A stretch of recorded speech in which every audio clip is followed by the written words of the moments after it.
Australia's banks are urging Parliament to regulate mobile wallets as digital payments surge. Australians now make over 500 million mobile wallet payments monthly, worth more than $20 billion.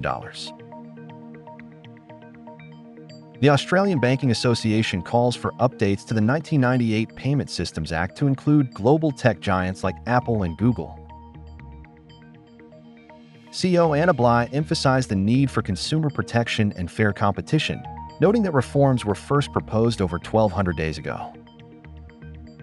The changes aim to modernize Australia's payments framework and align it with international standards. Subscribe to the TheFinRate for latest news and updates from the fintech world.